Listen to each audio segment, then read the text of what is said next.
ఓడలు బళ్ళవుతాయి, బళ్ళు ఓడలవుతాయి. ప్రకృతిలో ఇది సహజం. చాలామంది నియంతలే కాల ప్రవాహంలో కొట్టుకుపోయారు. ఈరోజు నాకు ఎదురు లేదని విర్రవీగే శక్తులు కాళ్ళు కీళ్ళు విరిగి చెతికిల పడిన కథలు ఎన్నెన్నో. ఏపీలో చంద్రబాబు, కేంద్రంలో మోదీ, తెలంగాణలో కేసీఆర్ పైకి చూడబోతే అత్యంత బలమైన శక్తులుగా కనిపిస్తున్నారు ప్రస్తుతానికి.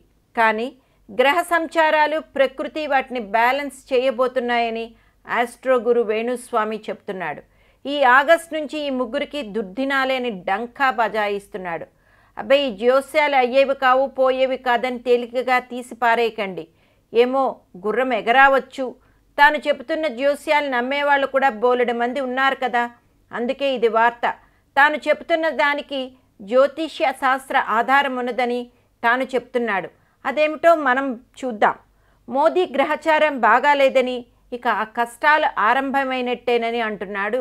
అకస్మాత్తుగా అనారోగ్యం రావచ్చు, తీవ్రవాద దాడులు, ఇతర దేశాలతో సంబంధాల్లో సంచలనాలు ఉంటాయట.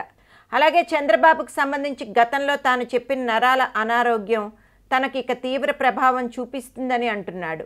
జగన్ పాదయాత్ర తర్వాత చంద్రబాబు ప్రభ నానాటికి క్షీణిస్తుందని ఆయన జోస్యం. పైగా నందమూరి వంశానికి చెందిన మహిళలు ప్లస్ జూనియర్ ఎన్టీఆర్ తనకి ఇబ్బందికరంగా మారతారట.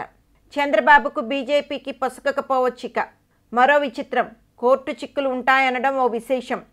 ఇక కేసీఆర్కు కూతురు కవిత వల్ల ఇబ్బందులు తలెత్తే సూచనలున్నాయట. లంగ్, లివర్ సంబంధిత సమస్యలు రావచ్చుట. తనకు కూడా కోర్టు వల్ల సమస్యలు రావచ్చుట. సో 2 తెలుగు రాష్ట్రాల్లో ప్లస్ కేంద్రంలో సంచలనాలు నమోదవుతాయట. Let us wait and see.